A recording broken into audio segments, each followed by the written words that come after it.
Assalamualaikum warahmatullahi wabarakatuh. Apa kabar Anda semua? Bung Rocky, izinkan saya menyapa dulu emak-emak ya, Bung Rocky ya. Iya, oke.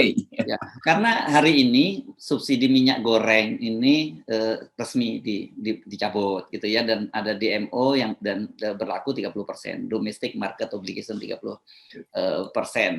Nah, ini siap-siap saja kalau lihat berbagai kebijakan pemerintah yang bongkar pasang.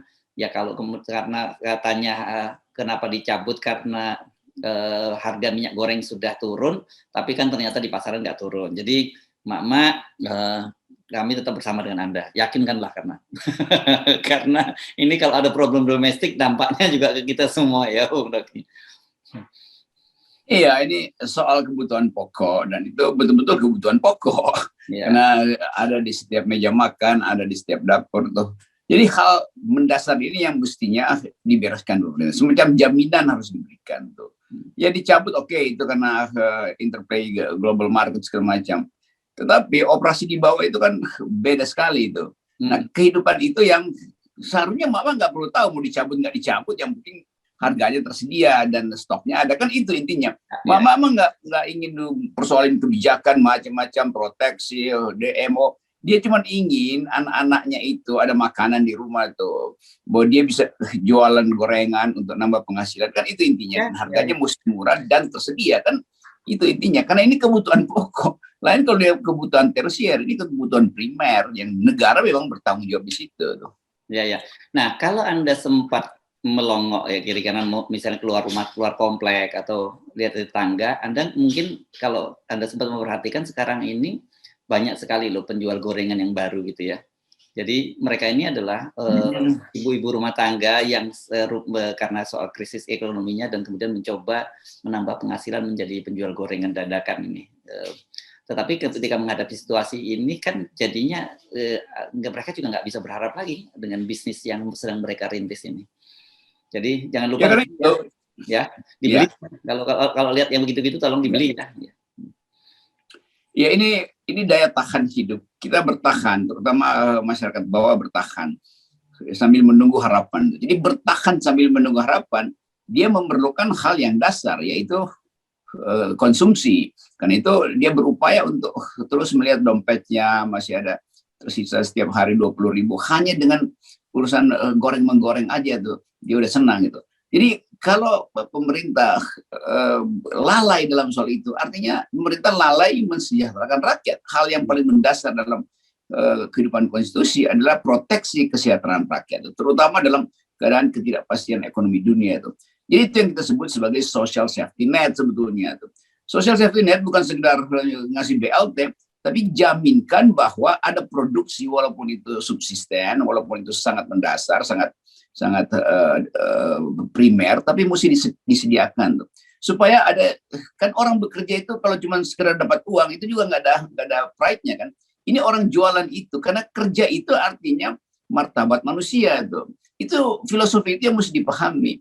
Aktivitas memproduksi minyak goreng itu juga adalah hal yang menyebabkan manusia bangga bahwa dia bisa berproduksi. Bukan nunggu-nunggu bantuan uang tunai presiden, itu lain lagi, itu tugas negara di bidang kesejahteraan. Tetapi hak untuk bekerja dan memproduksi sesuatu itu adalah dimensi kesosialan manusia. Jadi ada bagian-bagian yang kita lihat kabinet sekedar soal teknis, dia nggak ngerti bahwa bekerja itu adalah sesuatu yang menggembirakan hidup.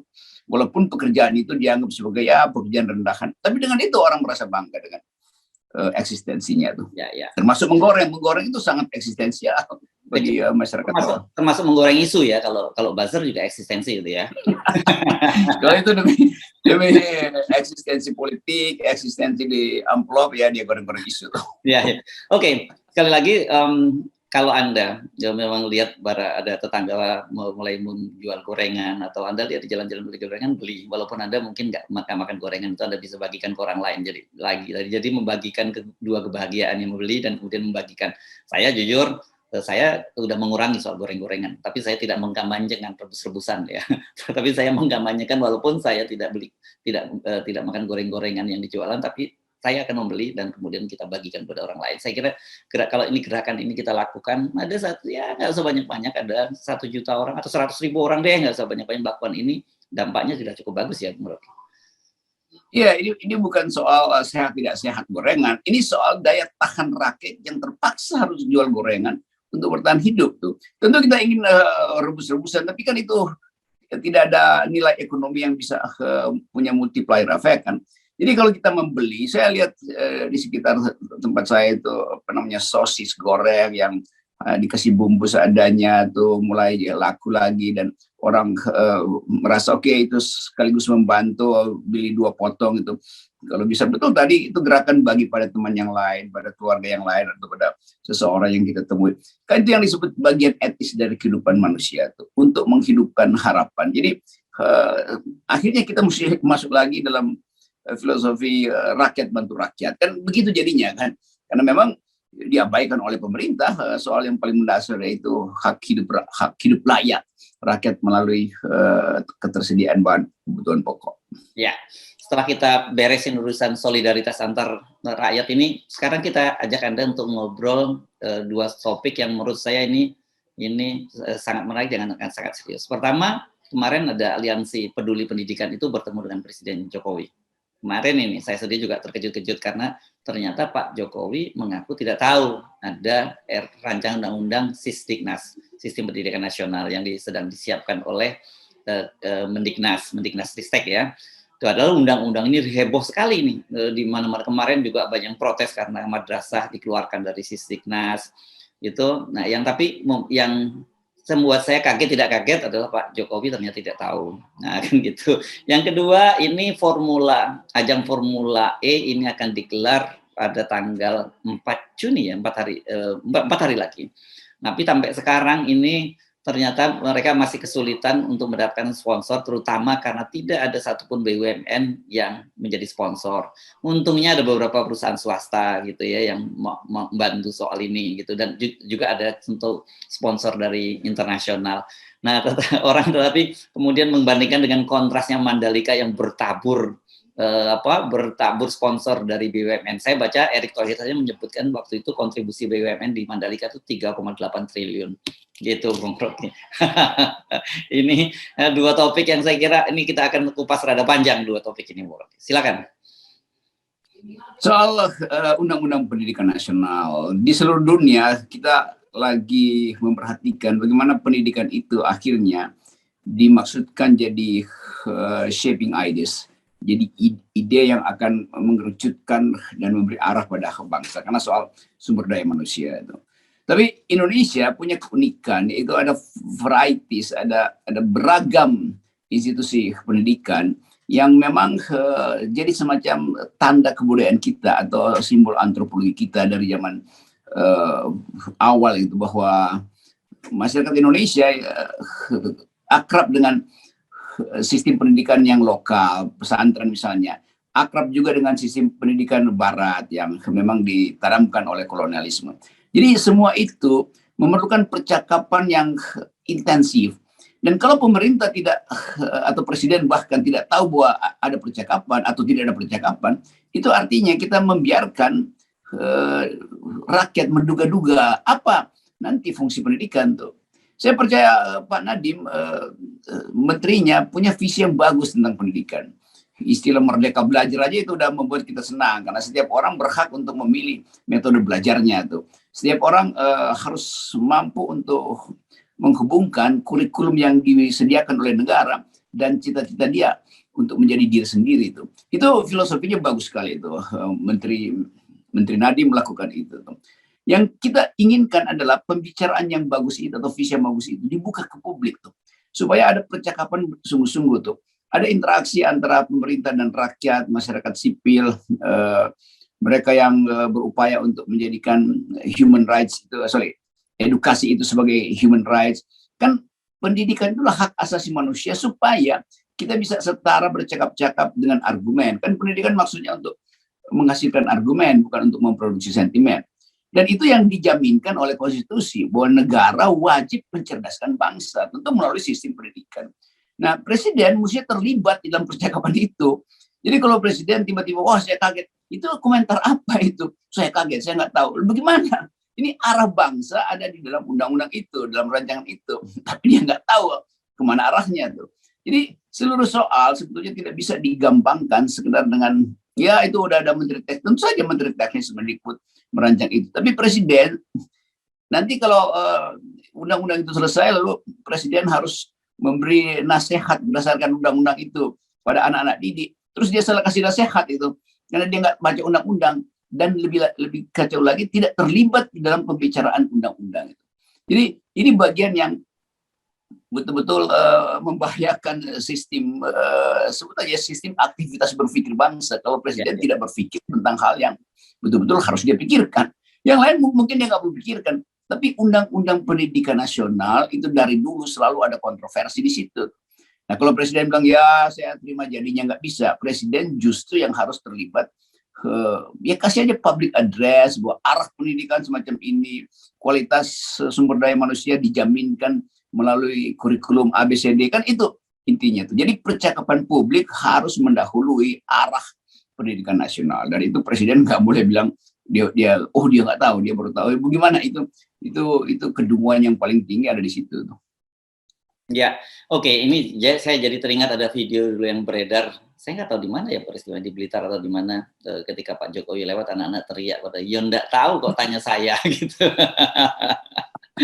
Aduh, ini kan bahaya, diplomatis sedikit lah Pak Jokowi ya, ketika ketemu masa bilang bahwa beliau nggak tahu gitu kan, miris kita jadi. Jadi satirnya akhirnya sampai ke rakyat bawah. Nanti Pak Jokowi satu waktu misalnya ketemu dengan anak-anak SD yang bilang yo nggak tahu kok tanya saya, dia kasih kuliah terus atau kasih mata pelajaran dasar, lalu anak-anak komentar lagi, ini yang nggak tahu kok nerangin kita, kan begitu kan. Jadi hal-hal beginian yang akan dicatat publik bahwa memang ada keseriusan pemerintah untuk mempersiapkan SDM.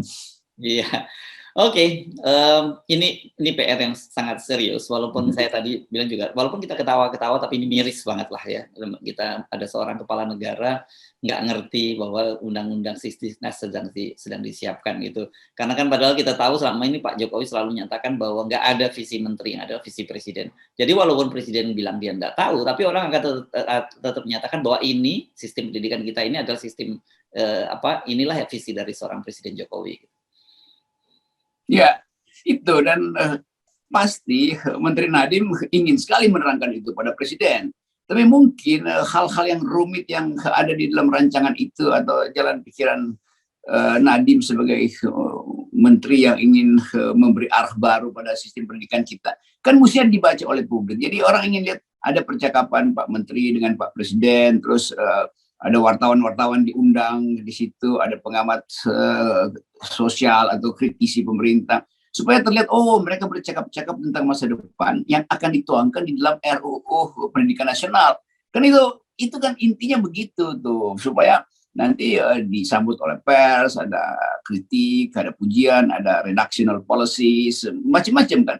Nah kegembiraan untuk melihat masa depan harusnya terlihat di dalam pembicaraan antara masyarakat sipil, kementerian, dan presiden. Itu intinya tuh. Tapi kalau presiden dari awal, wah saya nggak tahu ya, orang malas juga ngasih tahu presiden. Nggak ingin tahu. Ya. Oke.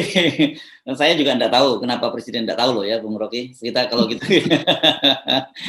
kita pindah ya ke topik berikutnya ya, soal Formula E. Ini agak susah kita untuk menepis bahwa ada persoalan-persoalan persaingan yang masih terus berlanjut gitu ya, berkaitan dengan tidak adanya sponsor dari BUMN terhadap kegiatan Formula E ini.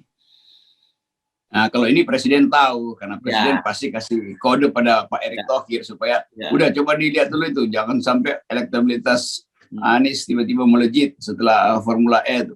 Kan ini intinya yang orang bisa baca di situ. Mandalika ya udah sebulan lalu saya ada di Mandalika dan semua orang merasa begitu bule-bule itu pulang, ini istilah mereka, itu kita di Mandalika langsung miskin lagi tuh. Karena nggak ada jadwal rutin publik internasional dan domestik datang ke Mandalika tuh. Jadi sebetulnya kalau di Jakarta kan dengan mudah itu seluruh orang akan lihat itu.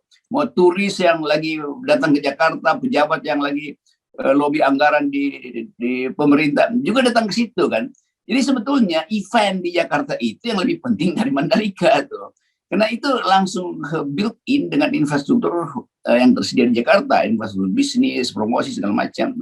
Jadi sebetulnya tinggal digerakkan sedikit oleh BUMN, maka datanglah berlomba-lomba orang pasang iklan di Formula E.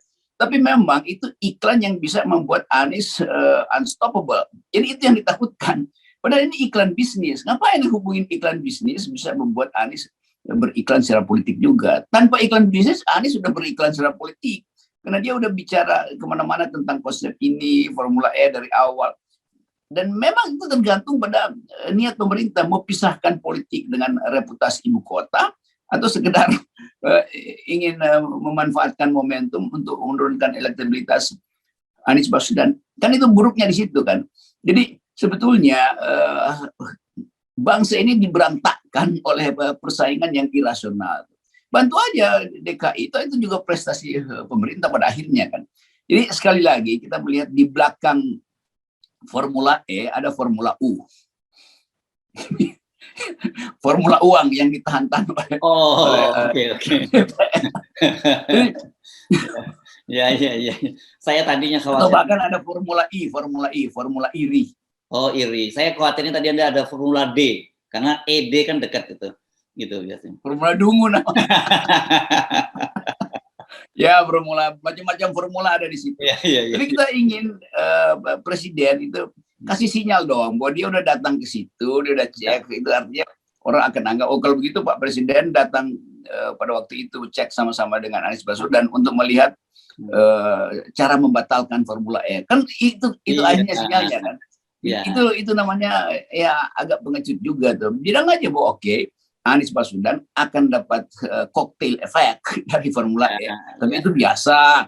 Kan kalau Pak Jokowi bilang begitu kan berarti Pak Jokowi paham bahwa di belakang itu ada aspek politik. Tapi Pak Jokowi anggap ya itu biasa aja tuh karena secara natural Anies pasti akan dapat poin di situ kan. Ya. Tapi kan udah dipastikan bahwa Anies nggak bisa lagi jadi gubernur DKI kan. Nanti ada undang-undang yang ngaco itu. Capres juga belum jelas. Ditunjuk. Oke, jadi dengan begitu kita jadi teringat memang nih foto-foto ikonik ini ya ketika Pak Jokowi berkunjung ke sirkuit Formula E bersama Anies, kita nganggap waktu itu sebenarnya wah ini udah clear persoalannya. Rupanya ini kalau teori dramaturgi ini ada panggung depan dan ada panggung belakang gitu ya.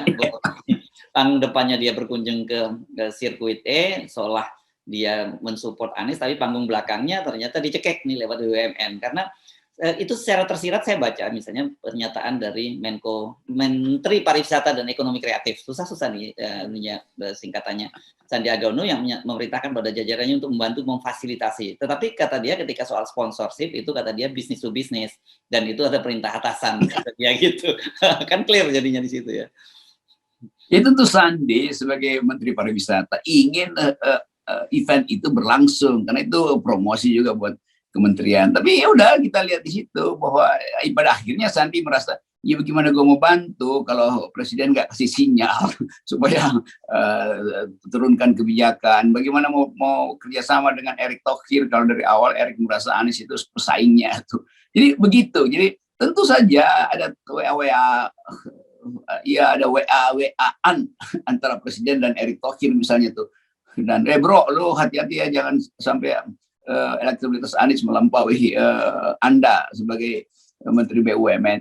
Karena jelas bahwa Presiden sedang mengumpulkan sumber daya politiknya itu, termasuk Erick Thohir itu. Walaupun di ujung mungkin akan ditinggalkan juga. Tapi Presiden memerlukan itu dalam upaya untuk menahan jangan sampai calon Presiden itu disalib oleh Anies Baswedan di dalam racing Formula E ini kan.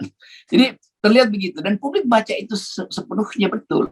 Nah, kan Anies selalu mampu untuk menyiasati keterjepitannya tuh. Jadi sangat mungkin juga ini bisa sukses juga. Nah, kalau sukses itu makin parah lagi tuh defisit legitimasi presiden karena dianggap presiden ingin menggagalkan, tapi ternyata dunia usaha mungkin mengambil risiko untuk ya membiayai dengan akibat akan dapat tekanan sedikit dari BUMN, karena kan banyak dunia usaha yang berbisnis juga dengan BUMN. Jadi itu intinya. Tapi bagi saya kita mesti pastikan bahwa seluruh persaingan politik harusnya ditempatkan di dalam real pemilu, bukan di sirkuit pemilu, bukan di sirkuit formula E. Ya, ya, kecurigaan Anda kemungkinan besar terbukti karena saya membaca di WhatsApp group ini ada semacam kesadaran gitu dari banyak netizen yang merasa mereka kalau gitu kita dukung dong, kita nonton yuk, walaupun nggak suka dengan Formula E tapi karena untuk menunjukkan perlawanan itu, jadi ayo kita sama-sama nonton Formula E. Itu yang saya baca di berbagai WhatsApp group nih, Bung Rocky. Iya, pada akhirnya begitu. Jadi orang Indonesia itu punya semacam sifat yang bagus. Seseorang yang ditekan, dikhianati itu atau dilecehkan itu akan dibantu, itu begitu kan. Jadi jangan sampai nanti netizen buka kotak sumbangan seperti istana bikin kotak sumbangan untuk bangun IKN kan. Iya. Crowdfunding. Ya. Oke. Kotak amal untuk Formula E. Nah, itu akan, kotak amal itu mungkin kalau udah tersedia, baru BUMN akan bilang, oke, kita bantu bikinin kotak amal itu. Tapi jangan lupa kotak amalnya mesti dikasih foto Erick Thohir. Ya. Oke. Terima kasih Bung Rocky. Tetap 0%. Ya, 0%. Ya.